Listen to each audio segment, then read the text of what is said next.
영이신 하나님이 오늘 이 시간 임재하셔서 여러분의 생각과 마음을 새롭게 하실 것입니다.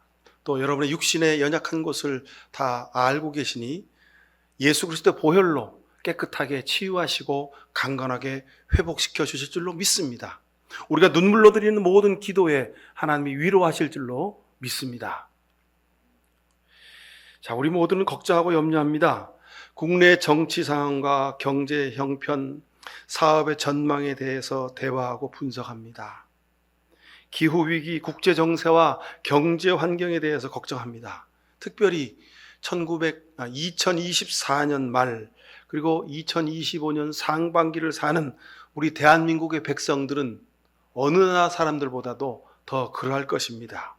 하지만 이런 여러 가지의 세상 일에 대한 관심을 넘어서서 구체적으로 자신의 내면과 영혼의 상태, 영원한 운명에 대해서 깊이 생각하고 염려하고 눈물 흘려 기도하는 사람들은 자꾸만 줄어드는 것이 현실입니다.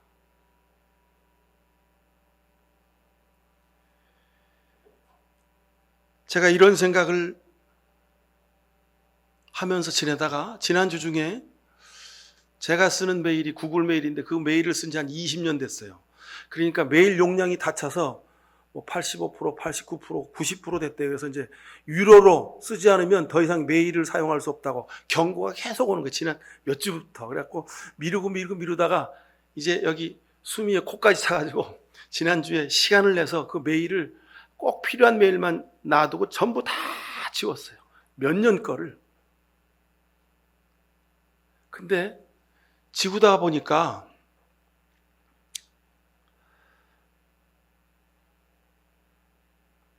마틴 로이드 존스라고 하는 목사님이 계신데 그 목사님에 관한 이야기를 소개하는 메일이 있어요.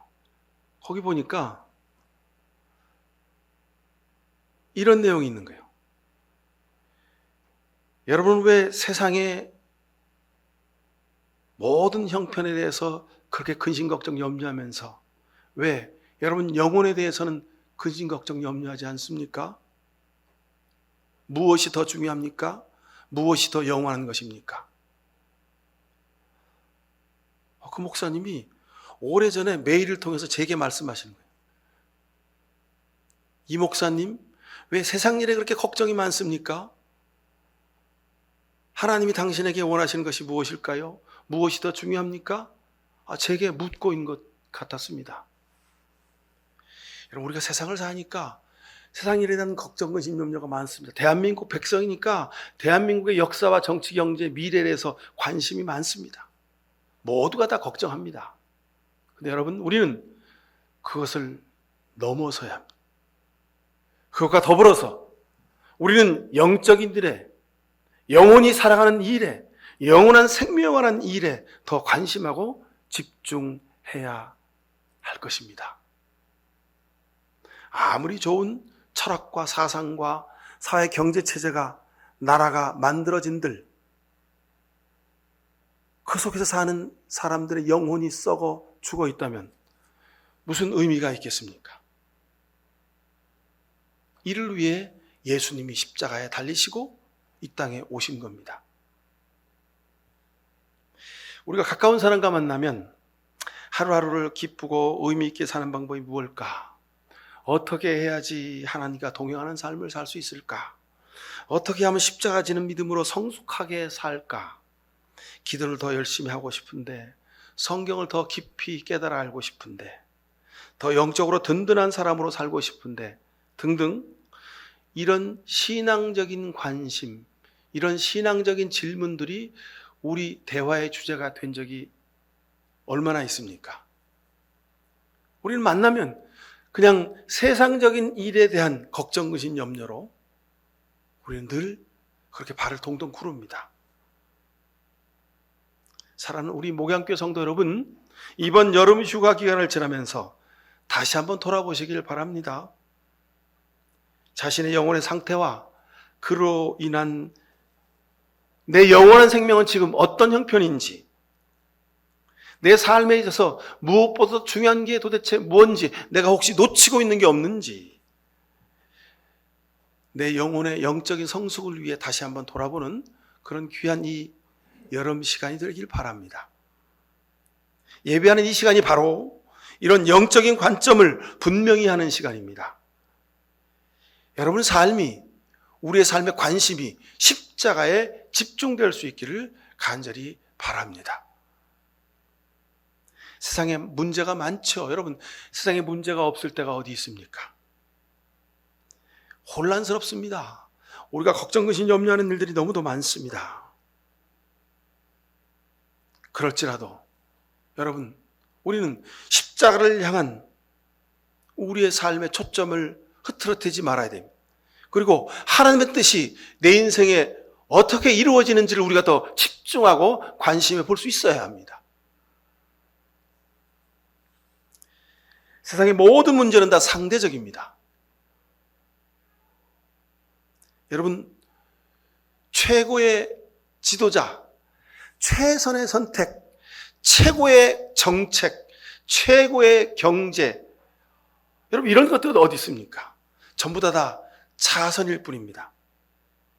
좀 덜 악한 사람, 덜 부족한 사람, 덜 못난 사람, 덜 모자라지 않은 정책들, 여러분 그런 것들이 우리에게 필요한 것입니다. 최고 최상은 세상에 없습니다.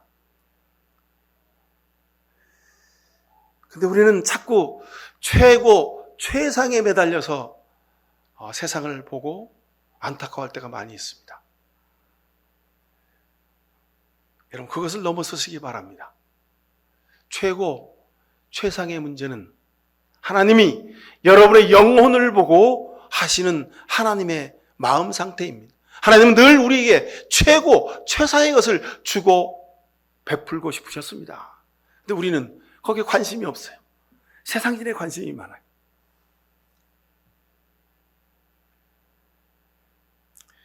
하나님께서 나를 통해 무엇을 이루시길 원하시는지 여러분 다시 관심하실 수 있길 바랍니다. 우리가 매일마다 성경 통독을 해가죠. 여러분 성경이 무엇입니까? 성경이 왜 쓰여졌을까요? 성경 속에 도대체 무엇이 기록되어 있습니까? 하나님은 성경을 통해 예수 그리스도를 우리에게 보여주시기 원합니다. 그 예수 그리스도가 성경을 통하여 우리에게 은혜와 생명을 주시기 때문에 그렇습니다. 성경 전체는 오직 예수 그리스도를 말씀하는데 그 이상 그 이하도 아닙니다. 우리가 구약을 읽다 보면 착각할 때가 있습니다. 구약에 있는 많은 선지자들, 예언자들, 그리고 왕들, 훌륭한 믿음의 사람들의 이야기가 구약에 쓰여 있지요. 근데 그 구약 성경 전체가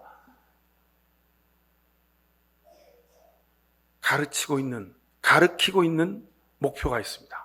방향이 있습니다. 그것은 바로 골고다의 십자가에 매달리신 예수 그리스도십니다. 우리가 지난주에 읽었던 이사야서도 전부가 그런 내용입니다. 바벨론 포로기인 주전 6세기에 예수 그리스도의 십자가의 고난의 그 보혈의 피의 구속의 사건을 어떻게 주전 6세기의 이사야 선지자가 이 말씀을 기록할 수 있단 말입니까? 여러분 읽을 때마다 놀라지 않으십니까? 신기하지 않으십니까? 어떻게 이사야 예언자가 주후 1세기에 골고다 언덕에서 십자가 달려 죽으실 예수 그리스도를 거기에 기록해 놓고 있단 말입니까?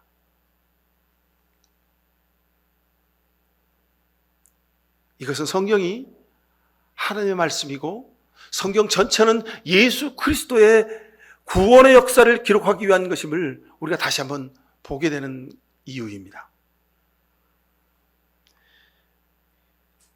66권의 성경이 전부 다 예수님을 보여주고자 하고 있는데 왜 그럴까요? 왜 예수님의 십자가가 성경 전체의 입구이고 나가는 문이 되겠습니까? 왜 서론이고 본론이고 결론이 되겠습니까? 예수님의 십자가를 통한 구원이 그만큼 소중하기 때문입니다. 왜 우리가 예수님의 십자가를 통해서 구원을 얻어야 합니까? 우리가 죄인이기 때문에 그렇습니다. 우리가 지은 죄가 너무도 많기 때문에 그렇습니다. 여러분, 그렇습니다. 저는 십자가를 볼 때마다 그런 생각을 늘 합니다. 내가 무엇이기에 하나님의 아들을 십자가 달려 죽게 하기까지 나를 사랑하셨을까? 내가 무엇이기에? 내가 그만한 값어치가 될까? 내가 하나님한테 그만큼 소중한 존재인가? 여러분, 감옥에 있는 죄인들의 대부분의 공통된 생각은요, 자기가 억울하다는 겁니다. 자기가 억울하다, 이 말은 무슨 얘기입니까? 이 생각 속에는 나는 죄가 없다는 겁니다. 또는 전부가 다 죄를 짓고 사는데 나만 재수 없이 걸려들었다는 거죠. 그래서 억울하다는 겁니다. 정말 그럴까요? 여러분, 감옥에 있는 죄수나 감옥 바깥에 있는 우리들이나 똑같이 하나님 앞에서는 죄인들입니다. 죄의 문제는 반드시 해결돼야 합니다. 세상의 죄는 실절법을 어기면 체포되고 법의 심판을 받아서 유죄 무죄가 가려집니다. 죄가 있으면 감옥에 들어가서 그 죄의 대가를 형량으로 받게 됩니다. 그냥 대충 넘어가면 우리가 사는 이 사회의 근본이 흐트러지는 겁니다. 누구는 권력이 있고 누구는 능력이 있으니까 아무리 검사나 판사가 부른다고 해도 그냥 버티면 되는 시대가 우리가 사는 시대입니다.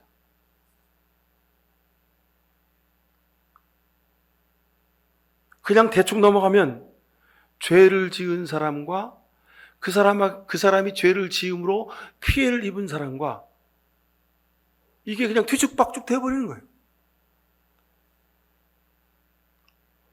모두가 다 망가지게 되는 겁니다. 그래서 우리가 법을 세우고 그 법의 기준으로 재판하고 그리고 법으로 응징을 하게 죄의 대가를 받게 하는 것이죠. 근데 여러분, 가만히 생각해 보면 죄를 짓고도 나는 아무런 죄가 없다고 버팅기는 사람과 실정법을 어기지 않아서 감옥에 들어가지 않고 그냥 세상에서 버젓이 살고 있는 우리와 뭐가 다를까? 저는 지난 주간 중에 그렇게 스스로에게 질문을 던져봤습니다.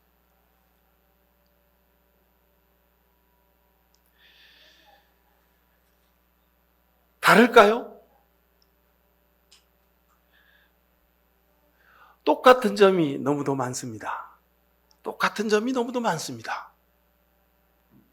우리도 하나님 앞에서 죄 없다고 뻔뻔하게 그렇게 우기고 하루하루를 살아가고 있지 않습니까? 하나님은 우리 죄가 너무도 크고 중대하기에 세상에 그 어떤 것으로도 그 죄를 사할 수 없기에 하나님의 아들 예수 그리스도를 십자가 달려 죽게 하심으로 우리 죄를 사하시려고 그렇게 노력하시고 수고하셨는데, 하나님, 나 죄 없거든요? 나 죄 없어요. 그리고 우리는 지금까지 사는 겁니다. 다시 한번 물어보십시오. 예수님이 생명 바쳐 십자가를 지신 이유, 예수님의 그 십자가의 보혈과 내 삶이 무슨 연관이 있는지, 주님의 보혈이 내 죄를 사해 주셨는지, 아니면 여전히나 아직도 아무런 죄가 없다고 생각하며 살아가는지, 우리 스스로를 여러분 돌이켜보실 수 있길 바랍니다. 내 허물과 죄악이 그만큼 크고 많고 무겁고 중대하기 때문에 하나님의 아들 예수님이 십자가 지신 것입니다. 그냥 세상 죄는 내가 물건을 훔쳤어요. 그러면 그것만큼 가서 뭐 징역 1년을 살든지 집행유예 2년을 받든지, 그러면 세상 죄는 씻어져요. 세상 죄는 징역 10년을 받든지 20년을 받든지 그 징역을 살고 나오면 그 죄가 씻어지는 거예요.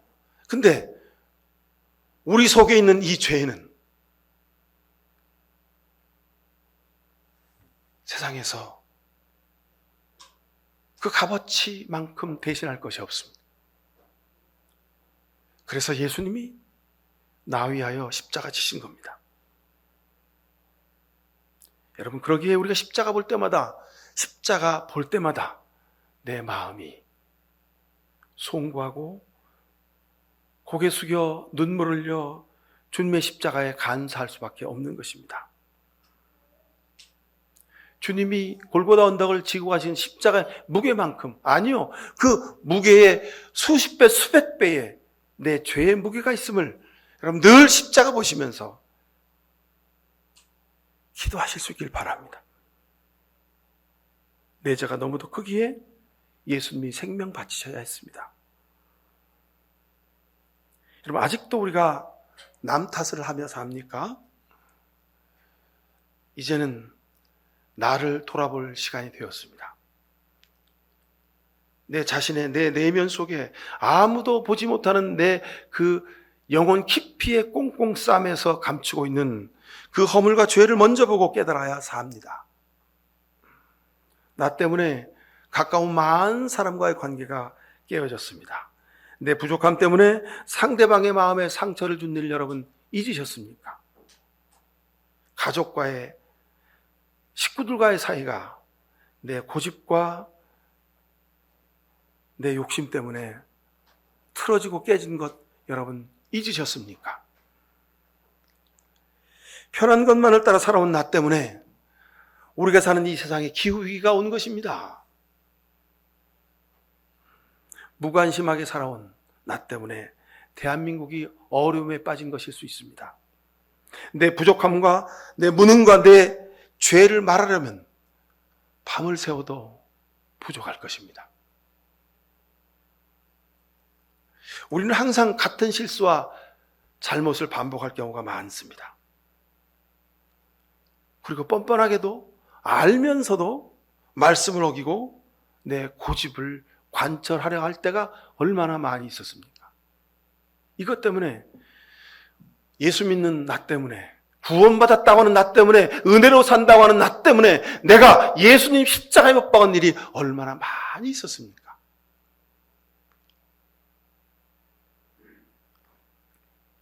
스스로 돌아보면 우리는 실패 연속입니다. 우리는 하나님 앞에서 구제불능인 사람들일지 모릅니다. 하지만 그럼에도 불구하고 예수님은 십자가에서, 골고다 언덕에서 우리를 기다리십니다. 여러분을 지금도 기다리십니다. 하나님은 언제나 구제불능인 사람, 늘 똑같은 일을 반복해서 죄를 짓고 실패하는 여러분을 찾아오셔서 기다리시고 부르십니다. 애굽의 왕자였던 모세는 자기 생각과 자기 혈기로 동포를 구하겠다고 주먹을 써서 이집트 관리를 죽입니다. 사람들에게 다 소문나서 그 자리를 어떻게 할 수 없어서 왕궁을 뛰쳐나와 도망자 신세로 미디안 광야에서 40년을 살았습니다. 실패자로 살았습니다. 그런데 하나님은 그 도망자, 그 실패자를 80살에 다시 부르셔서 하나님의 거룩한 역사의 동반자로 삼으셨습니다. 출애굽의 이 일을 저에게 맡기신 겁니다. 예수님의 제자 베드로도 똑같습니다. 밤새 그물을 던졌는데 고기를 잡지 못했습니다. 그를 부르셔서 예수님은 내가 너를 사람 낚는 어부가 되겠다고 하셨습니다. 그렇게 3년 동안 동고동락했습니다. 그런데 그렇게 사랑하고 존경하던 예수님, 대제사장 가야바에게 잡혀가셨습니다. 너무도 가슴 아프고 너무 속상하고 어떻게라도 해야 될 것 같아서 그 예수님 잡혀가는 뒤를 쫓아서 몰래 쫓아갔습니다. 갔더니 대제사장 가야바의 집입니다. 그 가야바의 집에, 대제사장의 집에 뜰에 서서 사람들이 웅성웅성 모여 있습니다. 야, 예수가 잡혀왔대. 어떻게 되나 보자. 사람들이 다 모인 겁니다. 거기 모닥불을 펴놓고 사람들이 불을 쬐고 있는데 베드로도 그 옆에 끼어가지고 불을 쬐고 있는데 대제사장 가야바의 집에서 일하던 여종이 베드로를 쓱 보더니 당신 저기 지금 잡혀있는 예수랑 같이 다니던 사람이잖아요. 아닌데요. 나는 예수를 모르는데요. 아니에요. 당신 말하는 거 보니까 갈릴리 사람이지. 맞잖아. 갈릴리에서 예수랑 다니는 거 내가 봤어. 아니요. 나는 절대 그런 일이 없어요. 야, 맞는데 저렇게 거짓말하네? 내가 저주에서 맹세하는데 난 예수랑 관계가 없어. 그리고 베드로는 가야바의 뜰을 도망 나왔습니다. 이런 배신자, 한 번, 두 번은 부인했어도 마지막에는 그래, 나 예수랑 같이 다니던 베드로 맞다. 어쩔래? 우리 예수님 왜 잡아갔어? 아무 죄도 없는데 우리 예수님 왜 얼굴에 침 뱉고 채찍 때리고 왜 그러는 거야? 나도 잡아가. 뭐 그럴 수 있어야 인간의 의리라고 할 수 있지 않겠습니까? 의리도 없는 쪼잔한 이 베드로. 이 베드로를, 이 제자들을 예수님이 다시 찾아오셨습니다. 뭘 좀 잡았느냐? 아니요, 아무것도 못 잡았는데요. 배고프지? 이리로 와라. 내가 생선을 구워놨다.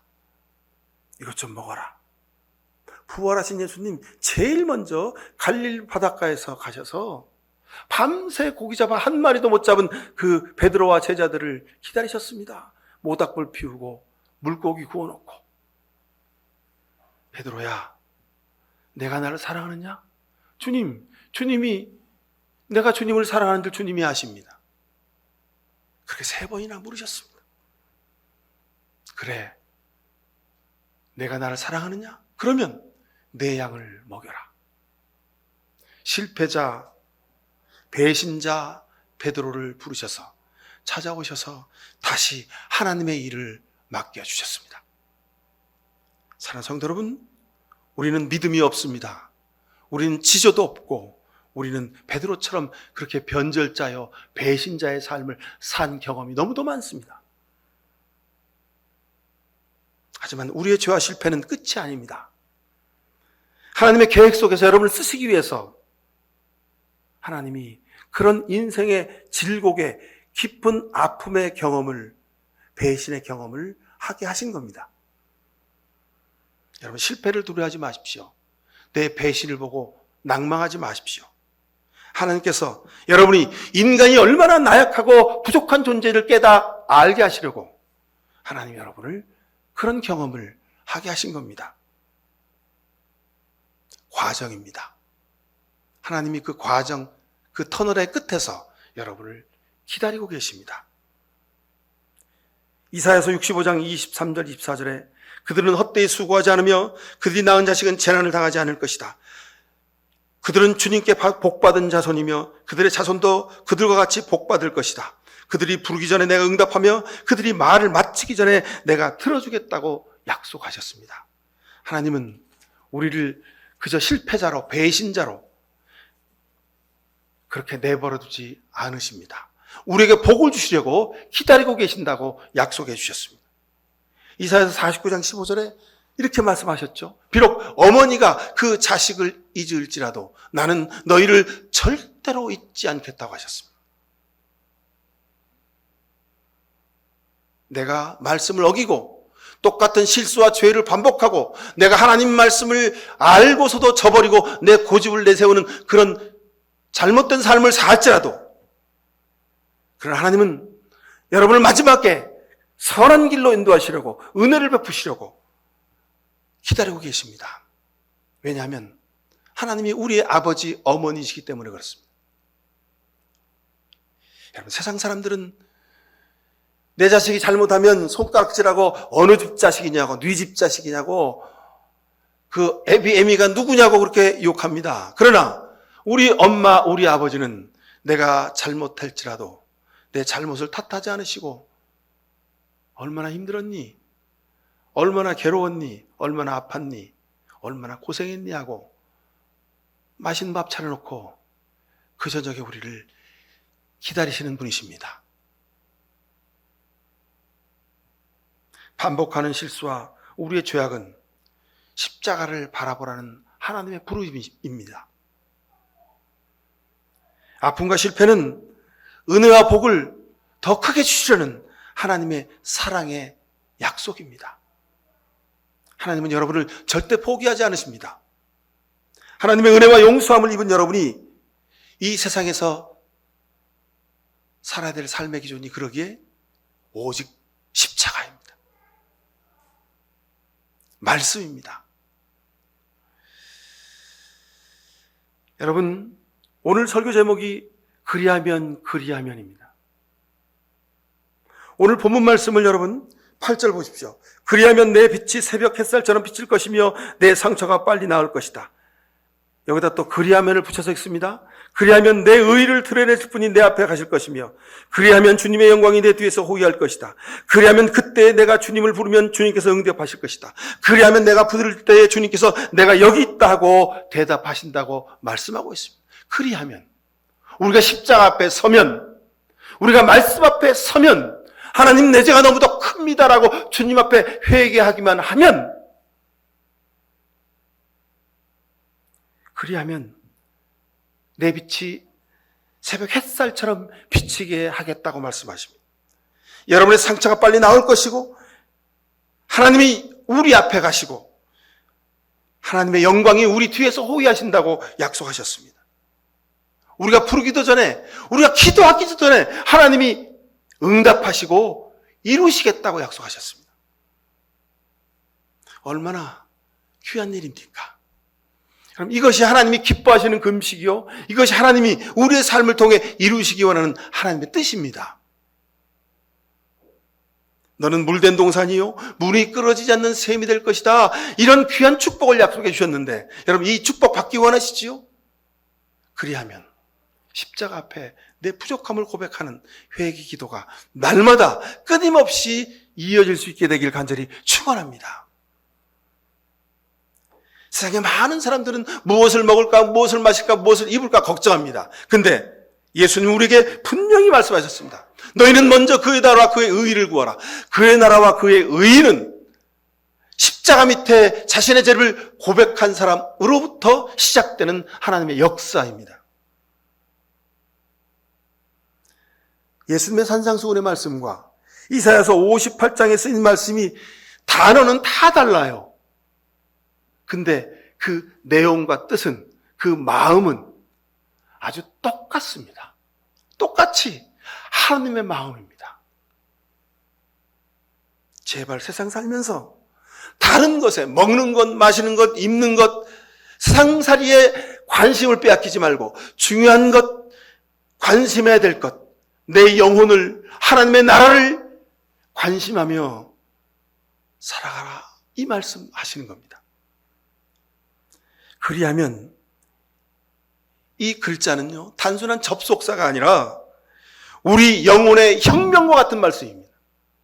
그리하면, 십자가 앞에서 내 죄를 깨달아 알아 회개하면, 예수 그리스도가 내 삶의 주인임을 고백하면, 먼저 하나님의 나라 의의를 구하면, 그리하면 하나님이 모든 것을 다 주겠다고 약속하고 계십니다.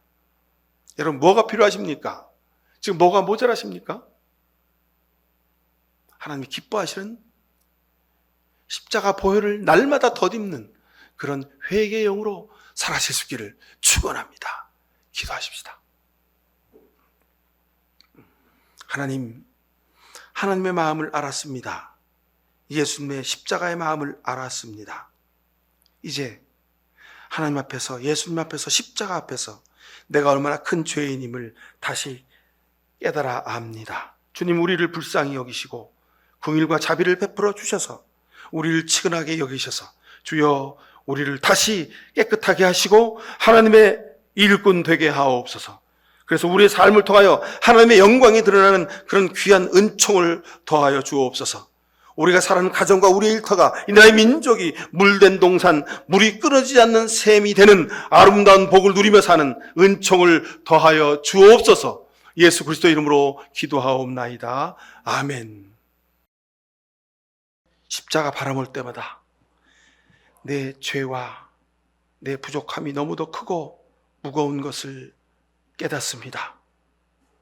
이런 깨달음으로 예수 그리스도의 십자가의 보혈을 날마다 의지하며 회개하며 주님이 주시는 그 은총을 덧입어 은혜 가운데 믿음의 귀한 삶을 살기로 결단하는 이 시간 머리 숙인 모든 죄 백성들 머리 위에 하나님 아버지의 귀하신 사랑과 예수 그리스도의 십자가의 은혜와 성령의 복 내려주심이 사랑하는 가정과 자녀와 일터 위에 그리고 이 나라 민족의 역사 위에 지금부터 영원히 함께해 주시옵기만을 간절히 축원하옵나이다. 아멘.